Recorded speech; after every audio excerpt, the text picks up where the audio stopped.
이런 이야기들이 있습니다. 그래서 지역개발과 자연환경 보전 및 생활환경시설의 설치 및 관리에서 변화다나 봐봐 이렇게 나옵니다. 즉 지방자치법에 의해서 지자체에서도 할 수 있는 부분들이 분명히 있는데 우리가 부동산 정책이라고 하는 것은 현실적으로 중앙정부 주도로 다 되고 있거든요. 그렇다면 중앙정부가 주도적으로 행하는 것은 이해할 수 있는 부분이지만 과연 지자체하고는 협의가 어느 정도 잘 이루어지고 있느냐, 그러니까 이런 부분들이 어떤 규제지역 해제나 이런 부분에 있어서도 논의를 좀 하는 것도 뭐 신청을 하고 그거에 대해서 뭐 협의를 한다라고는 하지만 현실적인 부분은 중앙정부 위주로 되고 있는 게 아닌가 하는 생각이 좀 들고요.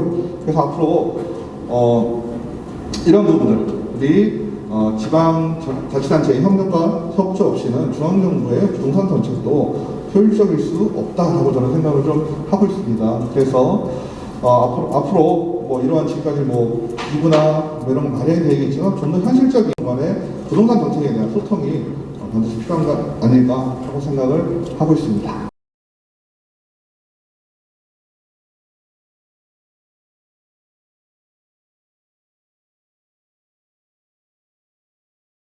준비한 자료도 거의 그림 위주로 좀 많이 했습니다. 그래서 부동산에 대해서는 여러분들이 관심이 많으실 거고 또 정책을 하시는 분들도 많은 관심을 가지시고 시장의 상황이라든지 이런 거에 변화에 대해서 민감하게 반응하실 텐데요.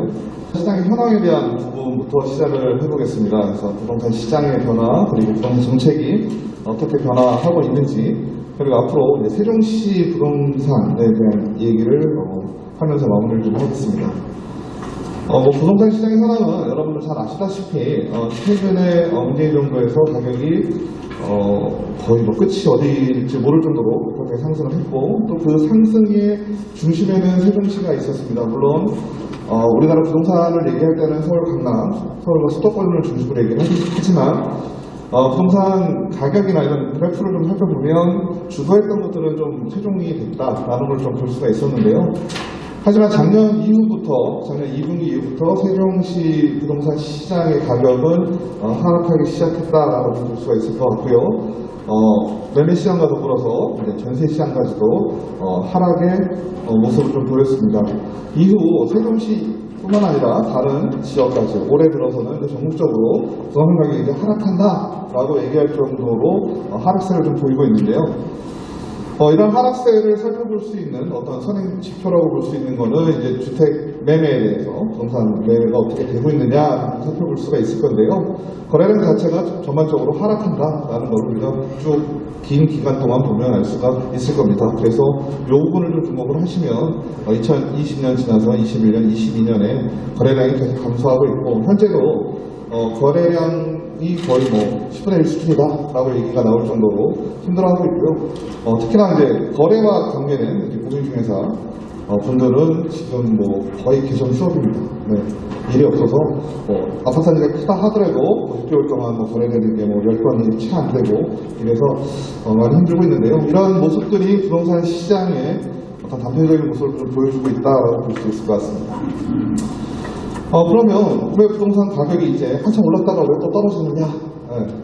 그런 걸 생각을 해본다면 한마디로 부동산 시장이라는 것도 시장이기 때문에 수요와 공급 이 둘의 어떤 균형점에서 가격이 결정된다고 볼 수가 있는데요. 최근 들어서 부동산 시장의 소비 심리 지수를 좀 봤습니다. 그랬더니 심리 지수가 계속 떨어진다라는 걸 확인할 수가 있는데요. 이 얘기는 다른 말로 하면 지금 부동산을 살 때가 아니다라고 이미 수요자들, 일반 사람들이 더 잘 알고 있습니다. 왜?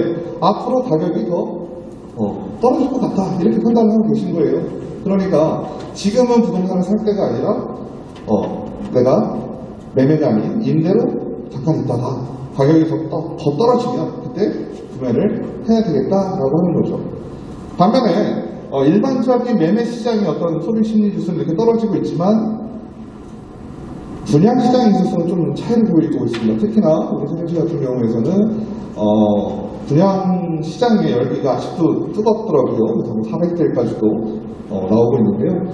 그 이유는 이제 가격적인 부분에서 찾아볼 수가 있는데 매매시장하고 분양시장은 가격의 차이가 있습니다. 특히나 세종시는 분양가 상한제 적용 지역이기 때문에 분양시장은 아직까지도 매매시장에 비해 뭐 한 60% 수준, 70% 수준을 보통 유지를 하게 됩니다. 그래서 아직까지 청약에 당첨을 받았다라고 한다면 뭐 많게는 몇 억까지 그냥 벌었다라는 심리적인, 물론 거래가 잘 되기는 당장은 힘들겠지만 그런 심리적 요인들이 있기 때문에 분양시장에서는 아직 인기가 좀 많이 있는 걸 볼 수가 있습니다.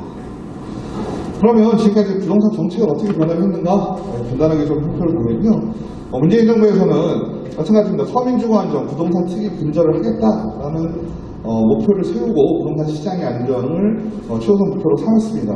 물론 시장의 안정을 위한다 그런다면 공급이 원활하게 이루어지고 수요가 적정선으로 유지되면서 가격이 일정한 범위 내에서 움직인다라고 볼 수가 있을 건데요.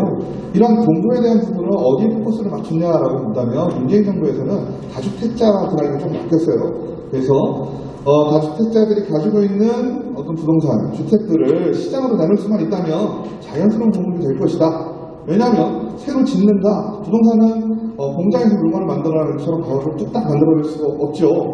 그러다 보니까 비탄력적이기 때문에 공급의 시간이 좀 걸립니다. 그러니까 가지고 있는 것들을 빨리 시장에 내놓는다면 원하는 공급이 이루어질 것이다 라고 계획을 좀 잡았죠. 하지만 그 다주택자들이 가지고 있는 것들을 시장에 내놓으려면 강제로 뺐던지 아니면 혜택을 잘 주어서 시장에 자연스럽게 나올 수 있도록 유도를 했어야 됐는데, 아마 문재인 정부에서는 전자를 좀 선택을 해서 어떤 규제 일변도, 규제를 강화하는 쪽을 선택을 좀 했죠. 그러다 보니까 사람들은 반발 심리를 오히려 더 갖게 되고요. 규제를 한다고 해서 어떤 공급에 대한 효과는 좋지 않았습니다. 그러다 보니까 오히려 가격은 더 상승하고 또 지속적으로 상승을 한 결과를 우리가 볼 수가 있었는데요. 그래서 문재인 정부에서는 어떤 시장의 어떤 기능이 좀 제대로 작동하지 못했다, 시장이 실패했다라고 한다면 정책으로 가격을 좀 안정을 해야 합니다. 하지만 시장은 이러한 정책에 대한 반발이죠. 정책에 대한 어떤 호응 이런 게 되지 않기 때문에 오히려 가격이 올라가는, 가격이 내려가기를, 안정되기를 좀 원했지만 그렇지 못했고요. 오히려 거꾸로 강력한 정책이 나오고 시장을 연다면서 새로운 또 충격으로 다시 시장으로 돌아옵니다. 그러다 보니까 정책을 내놓고 시장이 안 되면 다시 또 가격을 오르고, 가격이 또 오르니까 또 강력한 정책을 내놓고, 이런 악순환이 지난 정부에서 좀 반복이 됐었다라는 걸 우리가 좀 볼 수가 있었는데요. 다만 현 정부 들어서는 과거의 정부, 어떻게 보면 이번 정부의 어떤 정권을 가져오게 된 계기도 부동산 정책의 실패다, 그거에 대한 반색합니다 라고 얘기를 할 정도로 부동산 정책이 중요한 문제를 제기가 됐었는데요. 윤석열 정부가 들어오면서 기존의 규제 일변도의 정책은 어떤 새로운 전환점을 맞았다라고 볼 수가 있을 겁니다. 그래서 후보자 시절에도 공약을 많이 하셨지만 우리가 현 정부의 첫 번째 부동산 정책인 6.1 대책에서 본다면 기존에 규제를 통한 시장의 안정이 아니고 어떤 규제를 완화하고, 이 규제를 완화함으로써 시장이 지금까지 제대로 작동되지 못했던 부분들이 제대로 작동을 할 수 있게, 즉 시장의 기능을 회복해서 시장의 안정을 유도하겠다라는 방향성이 현재 제시되고 있는 것으로 볼 수가 있는데요. 그래서 6.1 대책에서는 임대차 시장과 부동산 정책을 가진 큰 틀에서 보면 임차인의 부담을 경감하고 임대주택의 공급을 확대하고 과도한 세분화를 완화하고 실수요자 지원을 강화하겠다. 지금까지 나왔던 것들하고 어떻게 보면 크게 차이가 있다라고 보기는 좀 어려울 수도 있어요. 기존에 못 들어온 말이 아니거든요. 근데 다만 뭐냐면 현 정부의 부동산 정책의 방향성을 우리가 좀 살펴볼 수가 있었을 텐데요. 과거 같은 경우에는 규제를 한쪽에만, 즉 필요한 부분에만 어떻게 보면 손을 들어주는 거죠. 그러다 보니까 임차인에 대해서 손을 들어준다면 임대인에 대해서는 아무 혜택도 주지 않았어요. 근데 현 정부의 정책을 좀 살펴보면요, 임차인에게도 혜택을 주지만 또 임대인도 자연스럽게 정책에 녹아날 수 있도록 유도한다라는 걸 우리가 좀 볼 수가 있었고요. 앞으로 다양한 정책이 또 나오겠지만 저는 6.1 대책에서 지금 나온 지 이제 2달 가까이 돼가죠. 어쩌면 시장이 안정이 됐다, 시장이 다시 활성화가 됐다, 이런 부분들은 없거든요. 하지만 그래도 기대를 하고 있는 것은 시장에 대한 어떠한 판단이라든지 시장에 대한 분석은 그래도 과거 정보보다는 정확하다라고 좀 보고 있거든요. 그래서 앞으로 시장의 정상화, 뭐 가격이 올라가는 것도 시장의 정상이고 가격이 내려가는 것도 시장의 정상이긴 하지만 그 폭에 있어서 적당한 선이 유지될 수 있도록 저는 긍정적인 정책이 나올 거라고 좀 기대를 좀 하고 있고요. 그래서 윤석열 정부에서는 부동산 시장의 과도한 개입이 시장의 혼란을 초래했다라고 생각을 했고요. 그래서 규제를 완화하고 혹은 이전 수준으로 규제를 폐기함으로써 시장 기능을 회복하겠다. 그래서 시장의 안정을 도모하겠다라고 하고 있습니다. 마지막으로 이제 세종시에 대한 얘기를 조금 해볼 텐데요. 세종시의 주택 중위 매매 가격, 중간 가격입니다. 중간 가격을 그래프를 좀 살펴보면 2020년 7월 이후부터 급격하게 오른 것을 좀 볼 수가 있습니다. 왜 올랐는지는 그 당시에 이제 부동산 가격 상승기였다라는 것도 있었지만 또 그 이외에 어떤 외부적인 요인도 좀 있었죠. 뭐 청와대 이전이라든지 국회 분원 설치라든지 이런 내용들이 시장의 충격으로 되게 작용을 했었기 때문에 어떻게 보면 일정 수준 물가 상승률이라든지 기존의 경제 수준에 맞게 가격이 상승해야 할 것이 어떻게 되면 오버런이 된 거죠.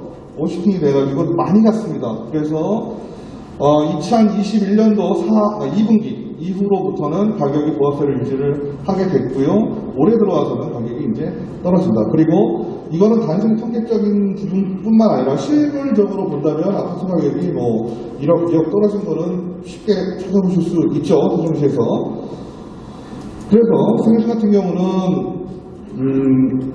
가격 자체가 지금 떨어지고 있는 추세이긴 하지만 최근에 6.1 대책 이후에 규제 지역에 대한 해제 얘기가 좀 있었는데 세종시 같은 경우는 아예 논의 대상으로 되지 않았다로 보여집니다. 왜냐하면 아직까지 분양시장의 인기가 있고 또 세종시 같은 경우는 지금까지 가격 변동의 상황을 좀 살펴보면요. 작은 충격에도 상당히 빠르게 반응한다. 민감하게 반응을 한 것도 있었고 또 세종에 살고 계신 분들이 어떤 구성원의 어떤 연령대나 이런 걸로 본다면 부동산 시장에 관심이 굉장히 높습니다. 그래서 작은 호재에도 급격하게 변동하는 걸 좀 볼 수가 있었거든요. 그래서 아직까지 가격 상승 요인이 있지 않을까라는 부분들이 고려돼서 규제 지역 해제에서 좀 빠졌습니다. 세종시 같은 경우는 지금까지 서울과 수도권 규제 정책, 세종시 소재가 맞물려서 가격을 상승을 시작했고요. 또 세종시는 어떤 보호적인 거는 주변 지역까지 부동산 시장의 가격을 변동시키는 요인이 됐었습니다. 그래서 세종뿐만 아니라 대전, 또 충남, 그리고 충북의 청주 지역까지 큰 어떤 부동산 시장, 큰 광역 부동산 시장을 형성할 수 있는 중심점이 됐었던 것 같고요. 현 정부가 출범이 되는 3월부터 이제 부동산 소비 신지수가 일부 상승하는 것도 우리가 조금 볼 수 있었거든요. 그래서 이제 부동산 시장이 다시 살아나는 거 아니냐, 하락이 멈추고 반등을 하는 것이 아니냐라고 했지만 잘 아시는 것처럼 대내적인 경제 위기 그리고 미국발 금리 인상들이 또 어떻게 또 우연찮게 겹치는 바람에 부동산 시장의 회복은 현재 좀 소원하다. 앞으로 하락이나 보합세, 제가 볼 때는 하락입니다. 하락이 생각보다는 조금 더 길게 지속이 될 것 같습니다.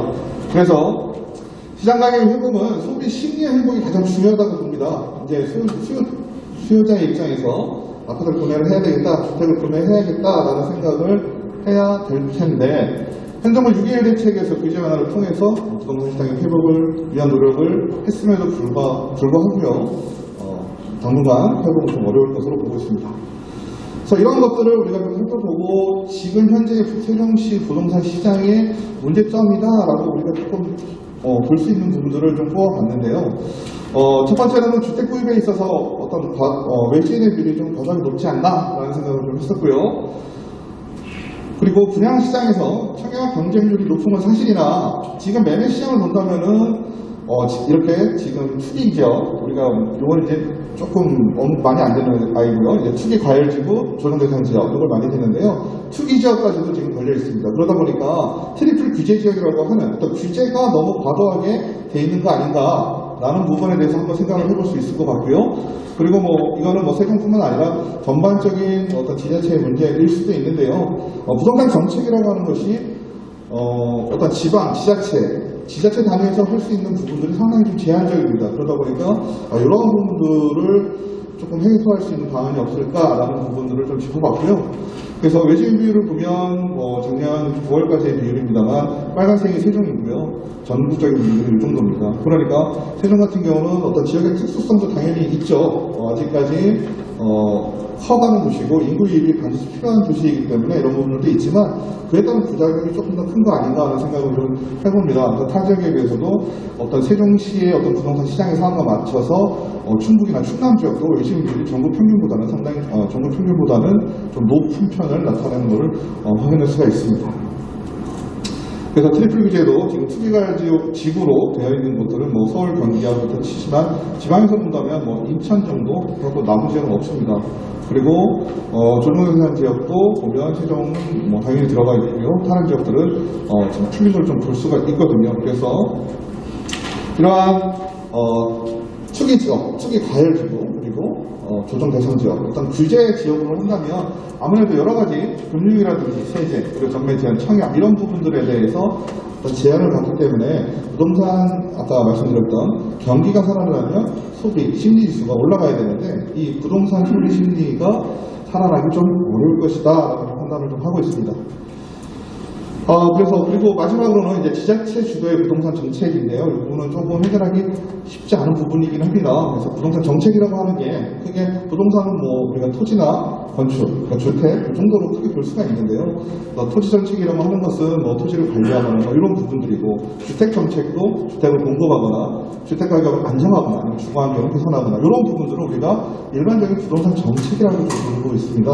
그렇다면 지자체에서는 어떠한 역할을 할 수 있는가라는 걸 좀 본다면 지방자치법을 좀 살펴봤더니만요 이런 이야기들이 있습니다. 그래서 지역개발과 자연환경 보전 및 생활환경시설의 설치 및 관리에서 변화다나 이렇게 나옵니다. 즉 지방자치법에 의해서 지자체에서도 할 수 있는 부분들이 분명히 있는데 우리가 부동산 정책이라고 하는 것은 현실적으로 중앙정부 주도로 다 되고 있거든요. 그렇다면 중앙정부가 주도적으로 행하는 것은 이해할 수 있는 부분이지만 과연 지자체하고는 협의가 어느 정도 잘 이루어지고 있느냐, 그러니까 이런 부분들이 어떤 규제지역 해제나 이런 부분에 있어서도 논의를 좀 하는 것도 신청을 하고 그거에 대해서 협의를 한다라고는 하지만 현실적인 부분은 중앙정부 위주로 되고 있는 게 아닌가 하는 생각이 좀 들고요. 그래서 앞으로 이런 부분들이 지방자치단체의 협력과 협조 없이는 중앙정부의 부동산 정책도 효율적일 수 없다라고 저는 생각을 좀 하고 있습니다. 그래서 앞으로 이러한 지금까지 기부나 이런 거 마련이 되겠지만 좀 더 현실적인 간의 부동산 정책에 대한 소통이 반드시 필요한 거 아닐까 하고 생각을 하고 있습니다. 네, 이상으로 마치겠습니다. 감사합니다.